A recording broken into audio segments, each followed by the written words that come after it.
Hey, Aaron, can you help me review my presentation slides later today? Of course, send them over. And if you don't mind, maybe just take a quick look at my resume too? I'm applying for that new role. Yeah, sure. I'll try to squeeze it in.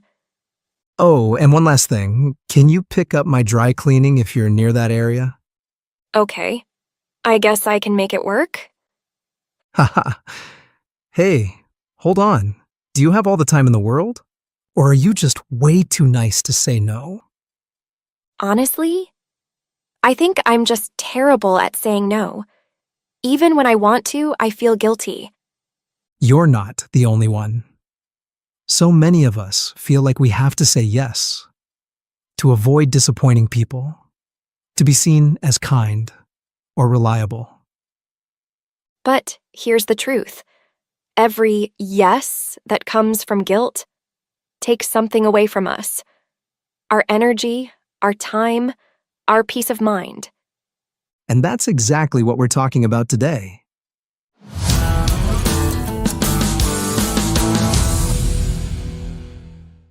Hey everyone! This is the English Leap podcast, your go-to English podcast for learning English step by step through real conversations, useful vocabulary, and self-improvement topics. In this episode, we're diving into something most of us struggle with. The art of saying no without guilt. How to set healthy boundaries, protect your energy, and still be kind and respectful.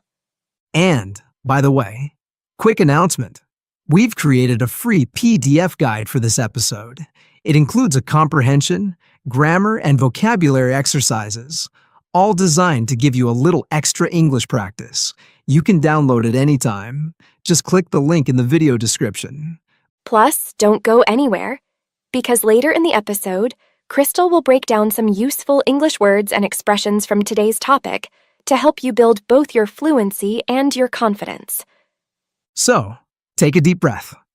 And let's begin. Okay, confession time. I once agreed to bake 60 cupcakes for my niece's school event. The same week I had a major deadline at work. I didn't want to let anyone down. So I said yes. Guess who pulled an all-nighter covered in flour and self-doubt? Ha ha ha. That sounds like every overcommitted person ever. And honestly, I've been there too.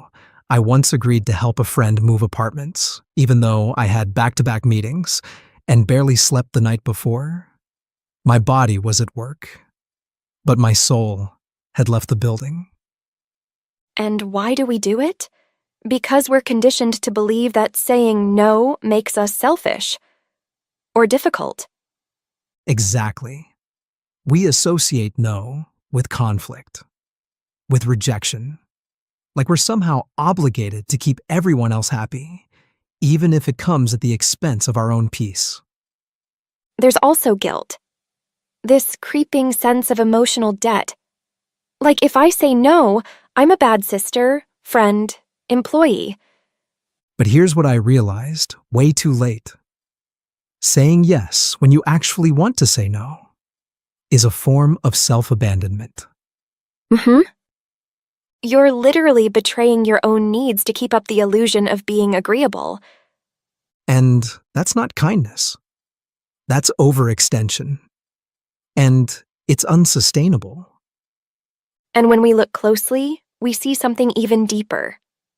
That every yes we say out of guilt or fear comes at a hidden cost.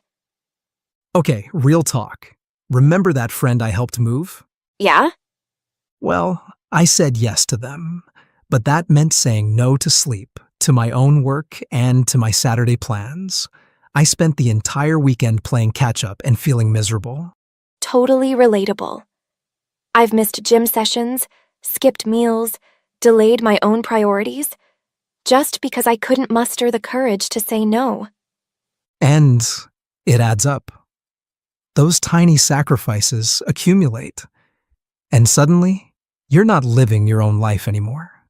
You're constantly prioritizing everyone else. And you know what that leads to? Burnout, resentment, Emotional exhaustion. There's a quote that hits this on the nose.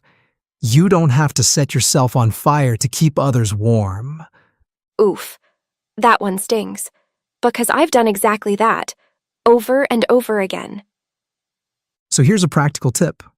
Next time someone asks for your time or energy, ask yourself, what am I saying no to by saying yes to this?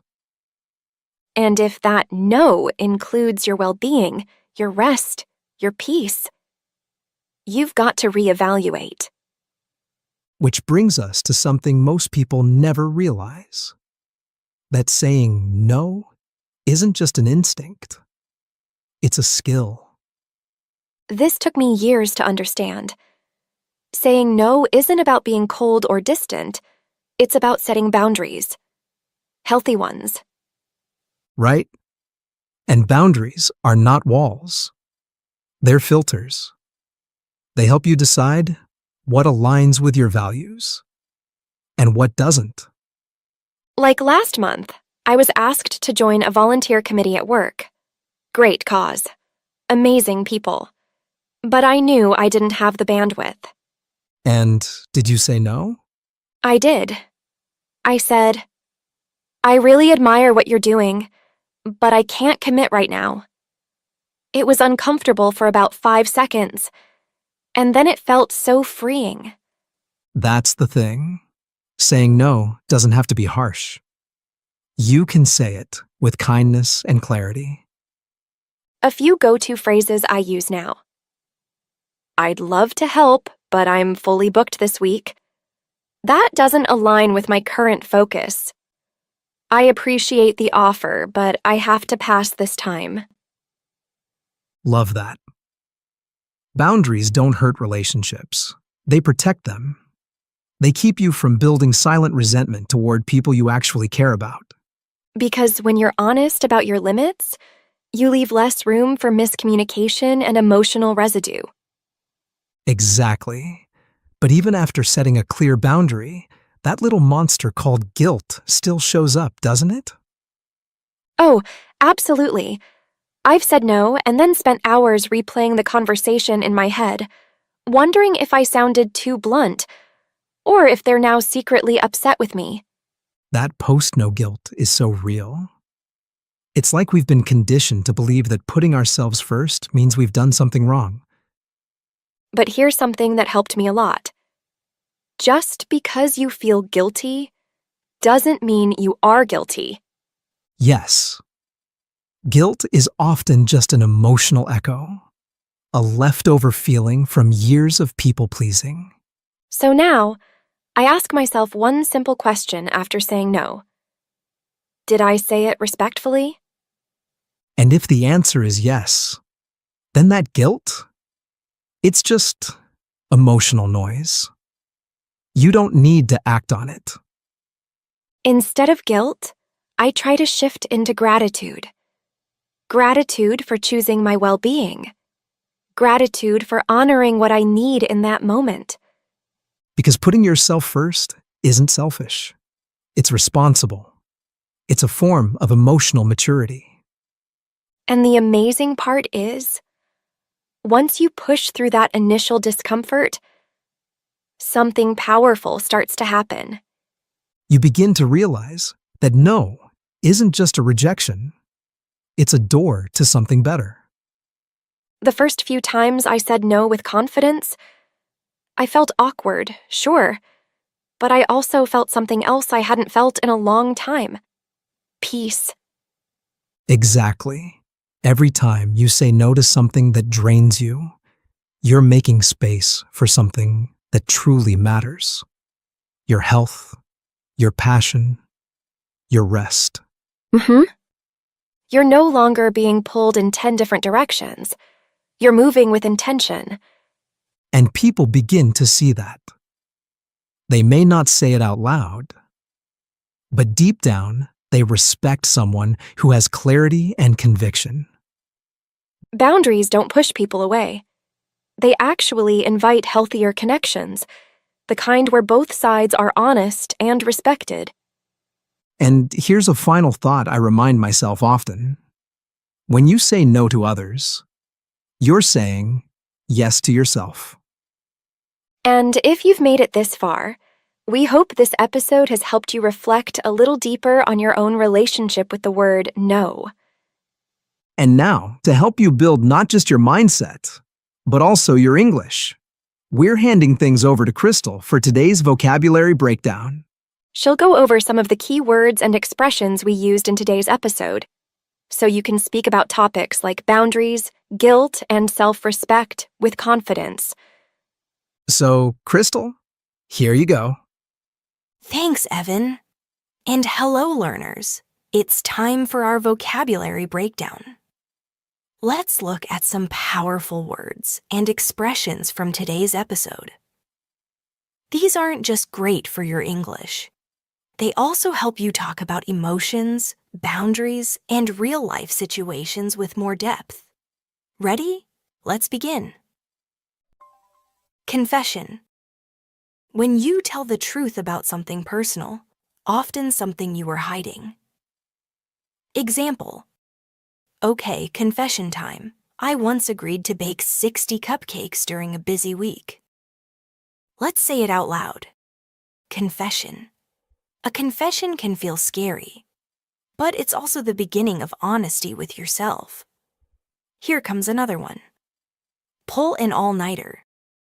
To stay awake all night to finish something, like work or studying. Example. I pulled an all-nighter to finish the project. Repeat after me. Pull an all-nighter. Your body needs rest. No achievement is worth constant exhaustion. Now let's look at the next one. Overcommitted. When you say yes to too many things and don't have enough time or energy. Example. She felt overcommitted after agreeing to 3 different projects. Now say it with me. Overcommitted. Saying yes to everything often means saying no to yourself. Let's move on to the next word. Self-abandonment. When you ignore your own needs to please others. Example. Saying yes when you want to say no is a form of self-abandonment. Your turn. Say it out loud. Self-abandonment. You matter too.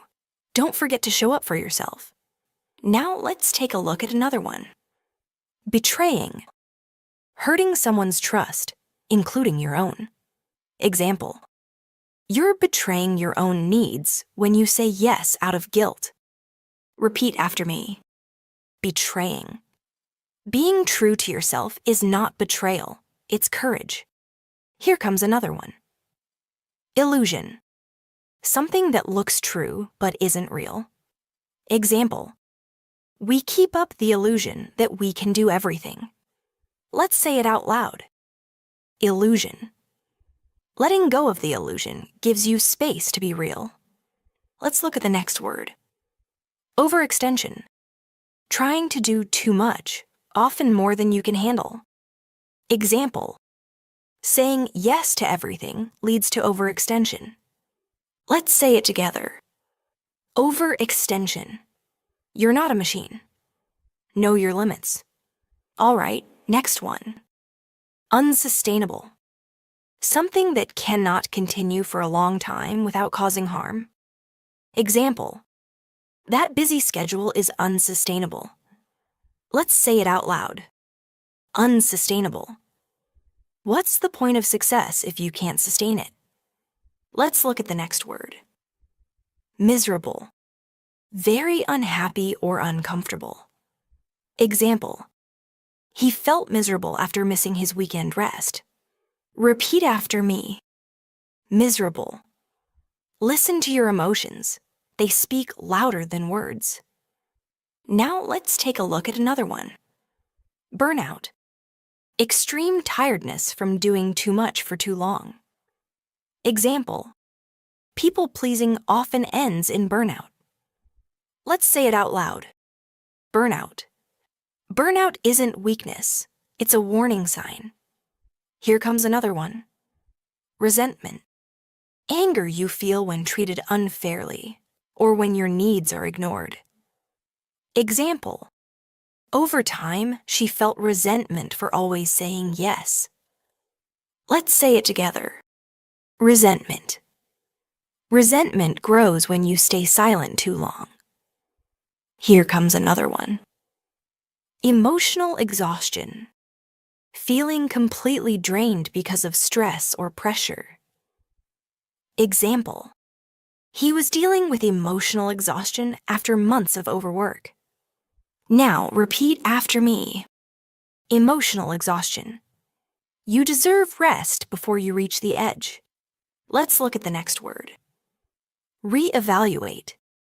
To think again about something and decide if it should change.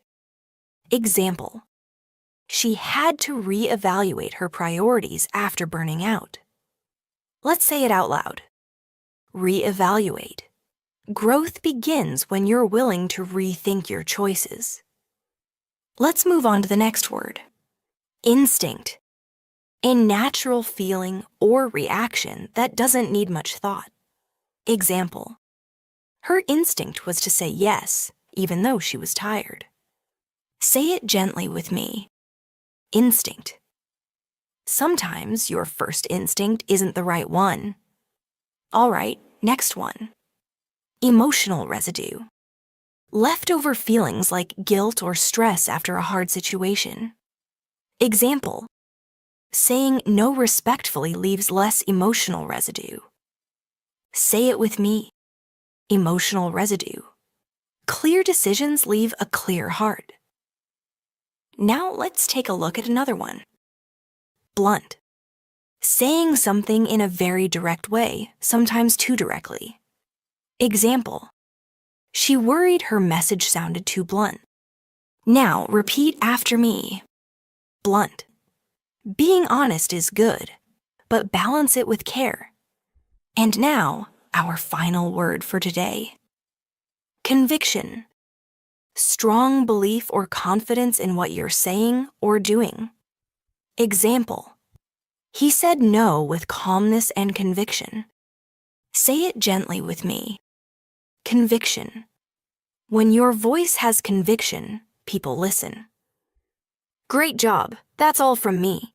Let's head back to Aaron and Evan to wrap things up. Thank you, Crystal. And thank you for staying with us till the end. Saying no isn't easy, but it's one of the most powerful skills you can build. Absolutely. Protecting your time isn't selfish. It's necessary. Thanks for listening, and don't forget to grab the free PDF in the description. We'll see you next time, right here on the English Leap Podcast.